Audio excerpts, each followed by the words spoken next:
Hey everyone, you're with Tesla Tom, and thanks so much for joining me today. We are installing the one-car stereo Tesla instrument LCD display for the Tesla Model 3. I'm going to show you how to install it and do a test later on.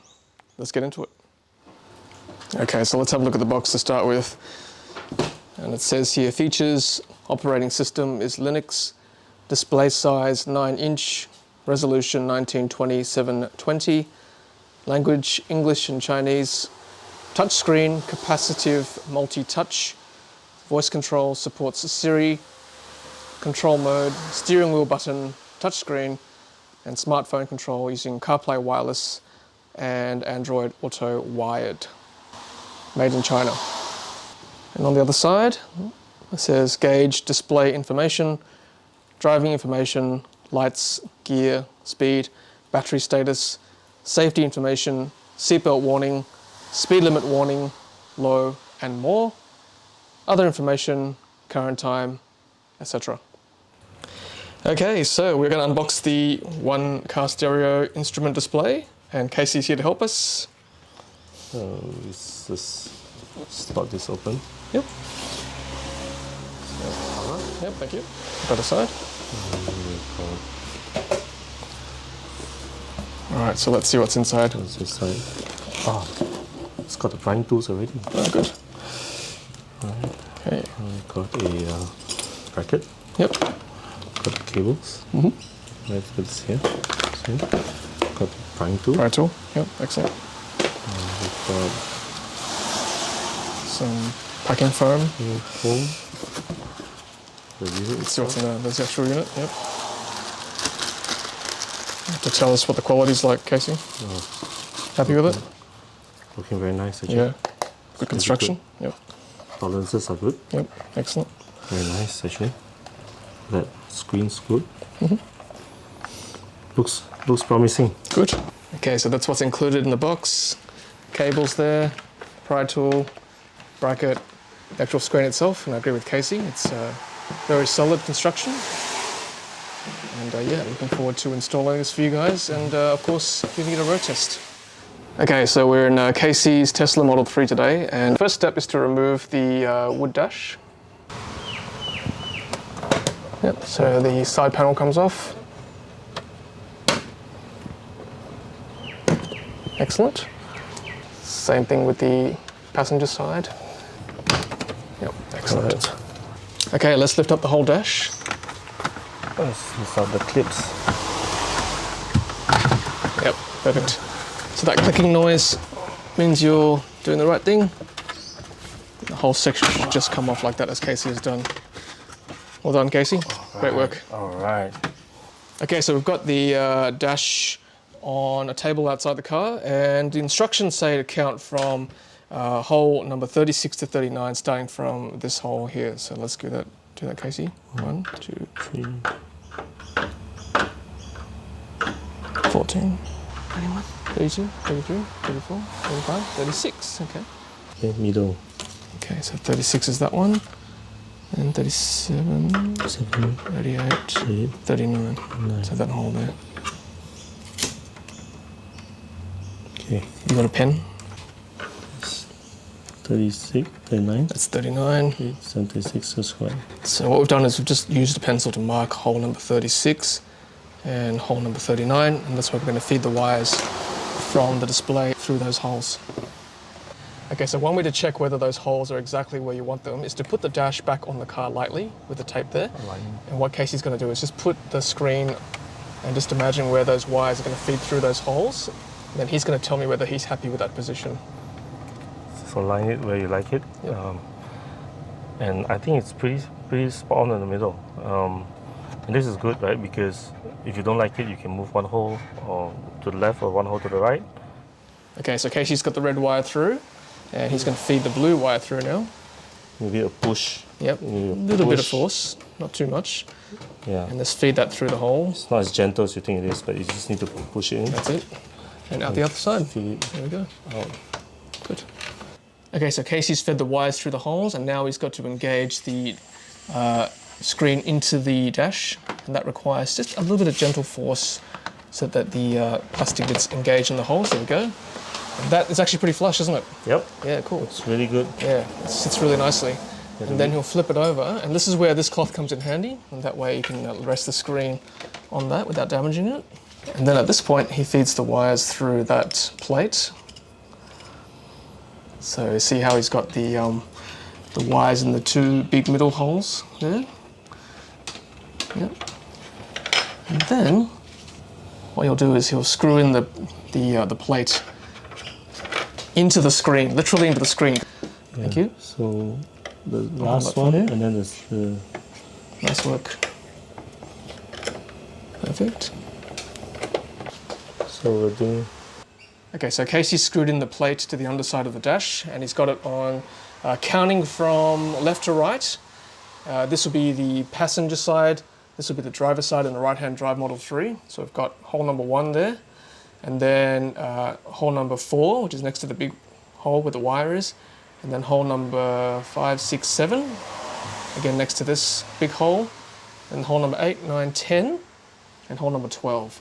So don't tighten them too much. 1, 2, 3, 4, 5 screws. And you might notice too that the screen doesn't look straight, but keep in mind too that the dash is actually curved. So don't be too worried at this stage. It'll all work out in the end. Okay everyone, we are under the glove box on the passenger side. And now the aim is to take off these clips that Casey will do now with his pry tool. Go ahead, Casey. You see the 3 clips? Yep, there are 3 clips that we can count. You pry this, you can lift with your... And I do recommend get some lighting. It's pretty dark under here. Okay, so that's 1 clip. Well done. Okay. The pry tool's handy, isn't it? Yeah, handy. That's good. You can use the nail to sort of... Alright. Perfect. Okay, that's what the clips look like. Okay, so Casey's got a 2021 Tesla Model 3, so that's what the glove box, or under the glove box, that's what it looks like there. And you can see that I've loosened the panel a little bit already, and make sure you get lots of lighting in here. And what you want to do is get your hands under here. Yep, so my hands are literally there, and I'm just going to gently, firmly, I've loosened it obviously, but you just want to just, not too hard, but just pull it down. Okay, and this whole compartment should come loose like that. So, and just rest it gently like that. Okay, so Casey's going to put the dash back into the car. And the point of this is basically to get everything ready. Just help him there. So that's why we've got the microfiber towels there. Just rest it on. Yep. Okay, as a precaution, we're going to turn the car off. So Casey's gone to safety in the settings and power off. So go ahead, Casey. Make sure you want to turn the power off, place foot on brake to turn power back on. Let's do it, turn power off. Okay, screen goes dark. Okay, so the wire, which was blue and red on the other side, and on this side we've got this bypass here. And essentially what you want to do is plug this end into the car, and the connection from the car goes into this end. So basically this acts as a bypass for the screen. That way the screen is integrated with the car. Okay, so just to give yourself more access down below here, we've unhooked the speaker cable there, and also the light cable as well. That way, if they're unhooked, you can just remove the panel there. And you give yourself a lot more room down here to work in. And trust me, you will need that room. A few moments later. All right, so quick update. We've managed to basically bypass the screen via the harness, and it's a bit hard to film down there because you really got to get down on your, not even hands and knees, you've got to turn around and lie down and reach up under the glove box there, and that takes a little while to unhook or unclip one of the tabs and then plug it into the harness and then plug the harness back into the car, so that way the screen can be used, the new screen. Okay, and a pro tip is that to access the slot that you want to get to for the bypass, I recommend taking this one out first, and then that way you can get further up there to the one you really need. And yeah, it's a really tight space, so be prepared to do some acrobatics. But yeah, tips to take this one out first, and then you can reach a bit higher up. And just be wary that when you eventually do get it hooked up, there may be a few moments of panic when the main screen doesn't work, but no worries at all you need to do is just reset the car, and you'll breathe a sigh of relief when the Tesla logo comes back on. And it might say power is reduced. All you need to do is just get out of the car and come back in, and that notification will disappear. So don't worry, everything does work. And other videos have said you've got a time limit, but what we found, we just turn the car off, and the car will power down, and as long as you reset the car, your screen will come back to life. Okay, so this next step, basically we need to connect the harness to the screen. So red with red, blue with blue. And in order to do that, you basically need to actually shuttle it under the glove box area and then back up again so it rests along the dash like that. And to do that, I've got a bit of picture frame wire. I get these from any hardware store. I find this is the correct flexibility and strength, and I've basically shuttled it just behind here, and that way this wire can be used to shuttle this blue and red wire up through here, and then we'll sit along the dash here and connect to the screen over there. Okay, see how I've connected the picture frame wire to the blue and red cable, and that'll be shuttled up through under the glove box area and out the top here. Okay, so you can see I've shuttled that cable now using the picture wire, and that'll just sit across there. Okay, so now Casey is going to plug the new dash screen with the rest of the car. The blue first? Yes, blue first. Okay. Alright. You gotta be careful because there's this groove, right? You gotta follow the groove. This groove. Yep. And, it just goes in. Oh, here we go. Let's see what happens. Yeah! Alright. So, nice. looking good, looking good. That's very exciting. Yeah, look at that. Display. Look, let's see when it goes to D. Oh, it goes to D. Yes. Alright. Neutral. Reverse. Awesome. Oh, good. Okay, so it's all hooked up, so we're just about to put the dash panel on. But what we've done is just taken an extra precaution and put some electrical tape just across the wires. That way it sits nicely. It shouldn't rattle around when you're driving. Okay, so we'll put the dash back on, and Casey and I are just going to put the side panels on now.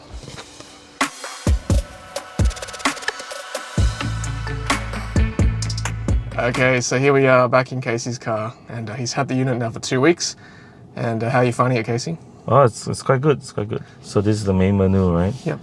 And you get all the telemetry here. They got the odometer, your estimated range, your battery percentage, and drive mode, time, temperature. The trip is not really the trip. It's not really the trip that you get from the car.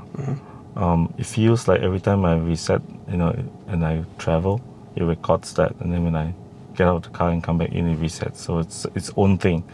It's not really taking the trip from the Tesla telemetry.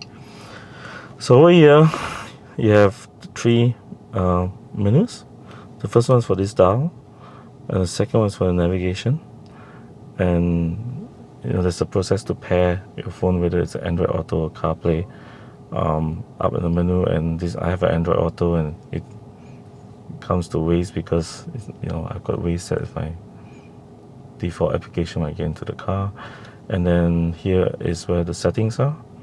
So if you choose whether you're Model 3 or Model Y, that will affect the way the car looks. You got to put a time zone in. That's what happened initially. We didn't put the time zone in. The time was not correct. Temperature unit, and then you choose whether you're CarPlay or Android Auto. I mean, you can do normal or full screen. So that what I had was full screen if you do normal. And whatever you do here and you do confirm, it sort of reboots. I see. Right? Every time you press something in the menu, it starts up all over again. Right? They could. Okay. It's not too slow though. The delay is not too bad. No, not too bad. So you can get normal mode, which you get this and the maps next to it. So what you saw there was full screen. You can get this. It's quite nice to have both actually. Especially you can see then, if you really use Waze, and then you can see your speed and everything on this. Is quite nice, quite handy. And then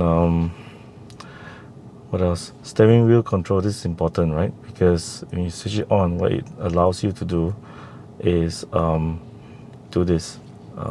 Switch between map mode, navigation mode, and the dial mode, right? So this one, the right wheel, you can do this. And I see. And it's quite smart. If you drive on autopilot, it won't work. This will still become the autopilot speed control. If you want to go to the settings, you still always have to press that. And then you can select between auto or day or night mode. If you like the dark screen, you can do night all the time. What color of the car you want. So my car is blue, so I put blue in it. You get the information on the device, versions and stuff like that. So all the apps from your phone, right? Yeah, only the ones that Android Auto allows you. You can go and scroll. Pressing right again selects it. So on the screen you can also see your distance between cars for autopilot. You can also, I think this means the doors open up. Yeah, close the door, and you can change this to power or PSI. When you have to drive, then register it. Let's go. Waze is working. Good.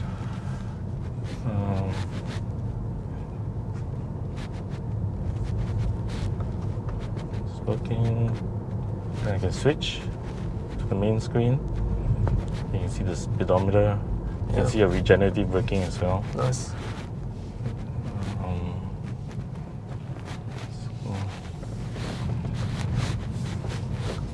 Speedometer is moving the same speed as the main one. Yeah, it's got both side by side.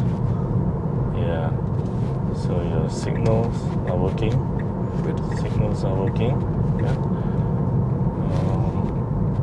And the glare's not too bad. You can see everything from where you are. Yes. Good. I don't really get glare issues. Okay. Yeah, it's just